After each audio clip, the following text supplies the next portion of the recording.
انسان کے لیے جو پیچیدہ تمدنی مسائل، سیاسی مسائل کو کیسے حل کیا جائے، معاشی مسائل کا حل کیسے ہو،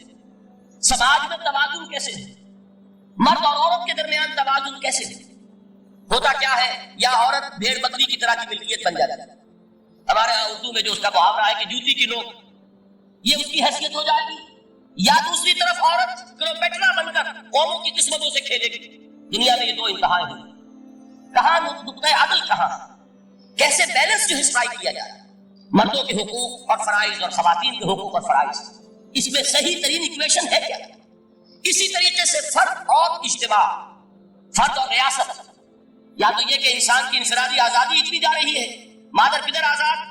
جس کا مطلب یہ ہے کہ آج انگلستان میں دو مرد بھی میاں اور بیوی کی حیثیت سے رہ سکتے ہیں، قانون تسلیم کرے گا ہسبینڈ اینڈ وائف، ان کو وہی حقوق حاصل ہے، یہ ہے وہ آزادی۔ اور یا پھر یہ ہے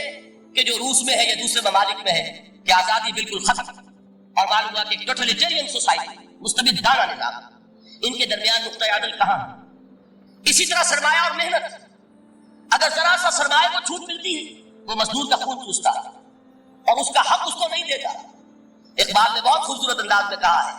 کہ خواجہ از خون رگے مزدور سازد لال ناب، از جفائے دہ خدایا کشت دہ کا نا خراب، انقلاب انقلاب انقلاب۔ ایک طرف سرمایہ دار ہے جو مزدور کی رگوں میں سے خون نچوڑ کر سرخ شراب کا پیمانہ لے کر بیٹھا ہوا ہے، وہ در حقیقت مزدور کا خون ہے جو پی رہا ہے۔ ایک طرف وہ زمیندار اور جاگیردار ہے جو کاشتکار کا خون جو ہے چوس رہا ہے۔ تو یہ یا تو یہ انتہا، اور یا یہ ہے کہ اگر ذرا آپ مزدور کو یا کارکن کو تھوڑا تحفظ دیجیے تو وہ کام نہیں کرتا۔ ہمارے ہاں پچھلے دور میں یہی ہوا تھا، میں یہ برملا کہتا ہوں، آج بھی آپ کے سامنے کہہ رہا ہوں کہ بھٹو نے واقعہ یہ بہت بڑا کارنامہ سر انجام دیا تھا۔ اس نے مزدور کو ایک سیلف رسپیکٹ دی تھی، کاشتکار کو اپنی عزت کا احساس دیا تھا کہ میں بھی انسان ہوں، میرے بھی حقوق ہیں، لیکن نتیجہ اس کا نیگیٹو نکلا، مزدور نے کام کرنا چھوڑ دیا، معیشت کی گاڑی ختم ہو گئی۔ وہ چیز کہ جو متوازن ہو، جس میں مزدور کو اس کا حق مل رہا اور پسینہ خشک ہونے سے پہلے اس کی جائز مزدوری اس کو مل گئی ہے، جس میں کہ انسان کسی سرمایہ دار کی رعیت بن کر رہتا ہے۔ دوسری طرف یہ کہ سرمایہ کے لیے بھی جو اس کا صحیح ہے کہ اس کو انسینٹیو ملے، وہ میدان میں آئے، اس کے اندر رسک لینے کے جو ہے وہ صلاحیت پیدا ہو۔ ان دونوں چیزوں کو کیسے متوازن کیا جائے؟ واقعہ یہ ہے کہ یہ ہے وہ پیچیدہ مسائل جن کا حل قرآن میں ہے۔ ہماری بدقسمتی کیا کہ ہم نے خود ان چیزوں کے لیے دوسروں کے سامنے جھولی پساری ہوئی، ہم دوسروں سے بھیک مانگ رہے ہیں۔ ہمارا حال کیا ہوا تھا اس صدی کے شروع میں، مصطفیٰ کمال پاشا نے جب ترکی میں اسلام کے آئلی قوانین بھی منسوخ کیے، نوٹ کیجیے اسے، یہ اسی صدی کے وہ صدمے ہیں جو ہم نے اٹھائے ہوئے ہیں۔ اور گاہے گاہے بادشاہ یہ قصہ پاری نہ رہا، دادا خواہی داٹ کر داغ آئے سیدھا رہا۔ اس صدی میں کیا نہیں ہوا، عربوں کی ریوولٹ ترکوں کے خلاف، ان کے پیٹھ میں جو خنجر گھونپا، اور ایک انگریز، ایک کرنل لارنس کی وہ ساری شرارت، اس کے نتیجے میں ایک عظیم مملکت عثمانیہ، سلطنت عثمانیہ، دی گریٹ عثمان امپائر، اس کے چیچڑے ہوئے،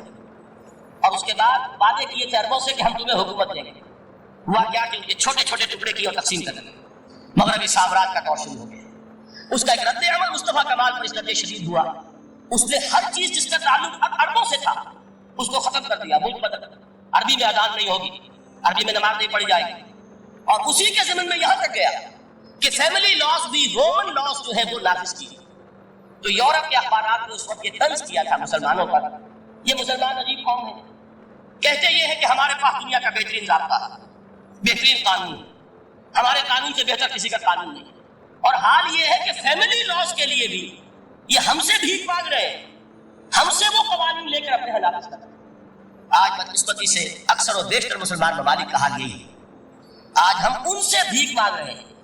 کہیں جمہوریت کی بھیک ہے، کہیں سوشلزم کی بھیک ہے،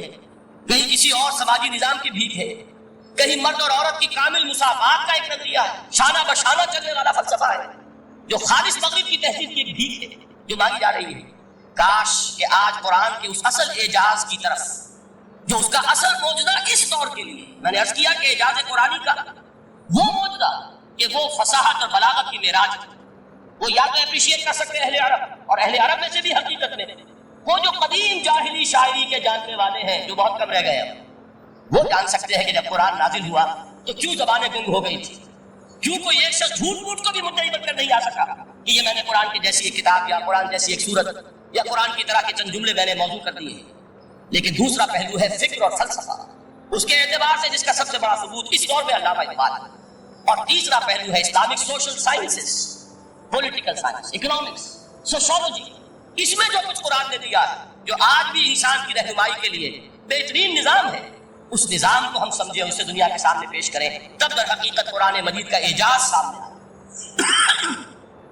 یہ دو پہلو تو میں نے عرض کیے ہیں کہ جو کسی غیر مسلم کو بھی نظر آئے، قرآن کا پریزروڈ ہونا، اس کی انٹیگریٹی، اوتھینٹسٹی، یہ چیزیں وہ ہے کہ جو سب نے مانی۔ قرآن کے ذریعے تاریخ انسانی کا عظیم ترین انقلاب برپا ہونا، یہ وہ بات ہے کہ جو کسی اندھے کو بھی دیکھنی پڑتی ہے، اس حقیقت کا اعتراف دشمن کو بھی کرنا پڑتا۔ میں یاد دلا دوں آپ کو، ایچ جی ویلز، آپ نے نام سنا ہوگا، سائنٹیفک فکشن میں اس کا بڑا اونچا مقام ہے، لیکن اس نے تاریخ نسل انسانی پر بھی دو کتابیں لکھی، a short history of the world اور a concise history of the world. Concise history of the world میں وہ شخص حضور کے ذکر پر جب آتا ہے تو میں صرف ذکر کر رہا ہوں، نقل کفر باشد، اس نے حضور کی شخصیت پر بڑے رقیق حملے کیے، بڑے گھٹیا حملے کیے۔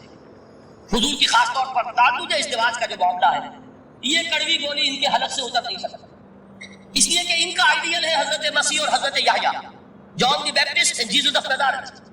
ان دونوں نے ایک شادی بھی نہیں کی، تجرد کی زندگی بسر، لہذا ایک شادی بھی ان کے نزدیک گھٹیا فعل ہے۔ تو حضور نے تو کی ہے 11 شادیاں، 11 نکاح کے ہیں۔ یہ جو کڑوی گولی ہے یہ ان کے حلق سے نیچے نہیں کرتی، اس لیے میں انہیں معذور سمجھتا ہوں۔ تو اس نے اس پہلو سے تو بڑے حملے کیے، لیکن خطبہ حجۃ الوداع کے وہ جملے جو ہے تاریخی، پورے کے پورے اس نے کوٹ کیے، لا فصل لعربی علی عجمی ولا لعجمی علی عربی ولا لاحمر علی اسود ولا لاسود علی احمر الا بالتقوى كلكم بنو آدم وآدم من تراب۔ کسی عرب کو کسی عجمی پر کوئی فضیلت نہیں، کسی عجمی کو کسی عرب پر کوئی فضیلت نہیں، کسی گورے کو کسی کالے پر کوئی فضیلت نہیں، کسی کالے کو کسی گورے پر کوئی فضیلت نہیں سوائے تقویٰ۔ تم سب کے سب آدم کی اولاد ہو اور آدم مٹی سے بنائے گئے۔ یہ الفاظ لکھ کر کہتا ہے کہ جہاں تک human fraternity, equality and freedom, تین الفاظ نوٹ کیجئے، انسانی حریت، انسانی مساوات، انسانی اخوت، کہتا ہے جہاں تک ان تین چیزوں کے بعض ہے، سرمنس کا تعلق ہے، وہ تو دنیا میں پہلے بھی بہت کہے گئے۔ عیسائی ہونے کے باوجود خاص طور پر نام لیتا جیسس آف نازارeth۔ سرمنس تو حضرت مسیح کے ہاں بھی بہت مل جائیں گے کہ تمام انسان برابر ہیں، سب کو بھائی بھائی ہونا چاہیے، سب انسان آزاد ہیں، تمیز بندہ و آقا فساد آدمیت ہے۔